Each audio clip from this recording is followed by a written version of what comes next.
আজিৰ প্ৰথম প্ৰশ্ন, হু was the founder of Ahom dynasty in Assam? অসমত আহোম ৰাজ্যৰ প্ৰতিষ্ঠা কোনে কৰিছিল? অসমত আহোম ৰাজ্যৰ প্ৰতিষ্ঠা কোনে কৰিছিল? ইয়াৰ শুদ্ধ এনচাৰটো হ'ব অপশ্যন এ, চুকাফা। চুকাফাই আহোম ৰাজ্যৰ প্ৰতিষ্ঠা কৰিছিল। চুকাফাই আহোম ৰাজ্যৰ প্ৰতিষ্ঠা কৰিছিল। আমাৰ ছেকেণ্ডটো প্ৰশ্ন হৈছে আজি, the battle of Saraighat was fought in which year? শৰাইঘাটৰ যুদ্ধ কেতিয়া কৰা হৈছিল? শৰাইঘাটৰ যুদ্ধ কেতিয়া কৰা হৈছিল? ইয়াৰ শুদ্ধ এনচাৰটো হৈ যাব অপশ্যন এ, 1671 চনত। 1671 চনত শৰাইঘাটৰ যুদ্ধ হৈছিল। 1671ত। আমাৰ নেক্সট কুৱেশ্যন হৈছে, which king was defeated in the battle of Saraighat by Lachit Borphukan? Saraighat যুদ্ধত কোনজন মোগল সেনাপতিক লাচিত বৰফুকনে পৰাজিত কৰিছিল? ইয়াৰ শুদ্ধ এনচাৰটো হ'ব option C, Aurangzeb. Option C, Aurangzeb. ঔৰংগজেবক লাচিত বৰফুকনে পৰাজিত কৰিছিল। আমাৰ নেক্সট কুৱেশ্যনটো হৈছে আজি, the treaty of Yandabo was signed in which ইয়াৰ?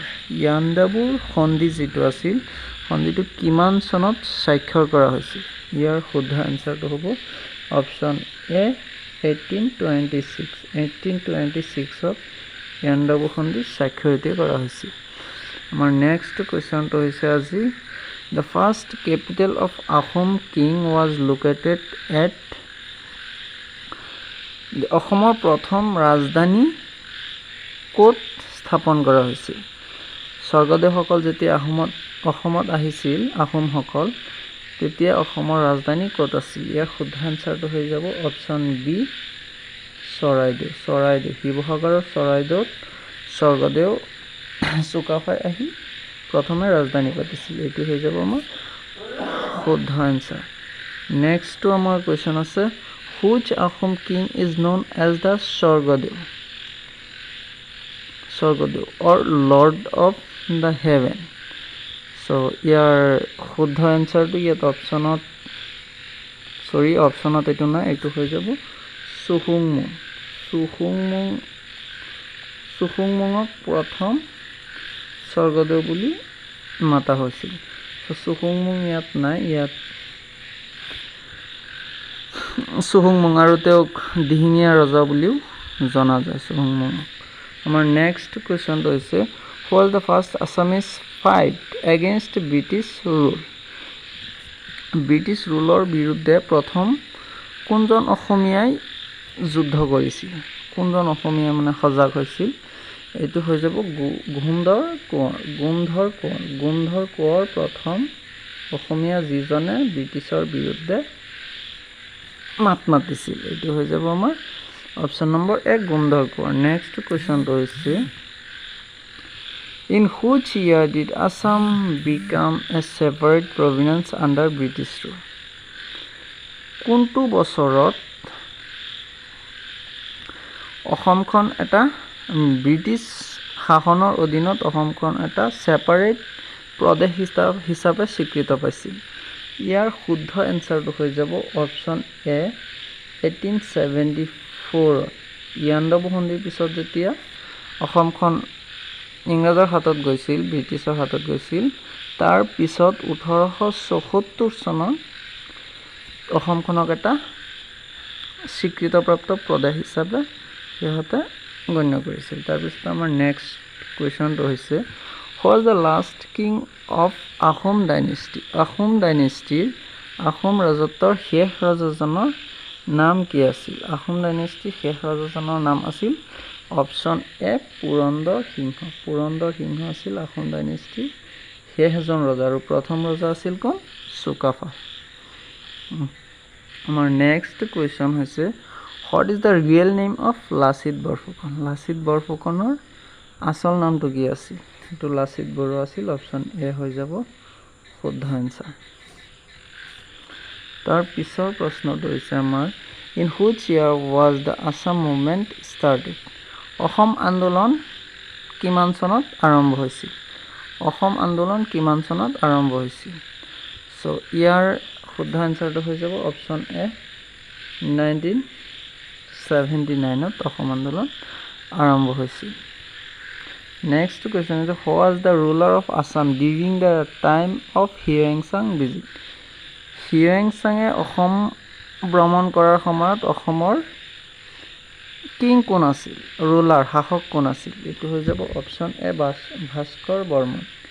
ভাস্কৰ বৰ্মন হিউৱেনচাং যেতিয়া অসমত আহিছিল তেতিয়া অসমৰ ৰজা কোন আছিল অসমৰ শাসক আছিল ভাস্কৰ বৰ্মন নেক্সট কুৱেশ্যন হৈছে আমাৰ who among the following Ahom king build the Rang Ghar তলৰ কোনজন ৰজাই ৰংঘৰ সজাইছিল এইটো হৈ যাব অপশ্যন চি প্ৰমত্ত সিংহই ৰংঘৰ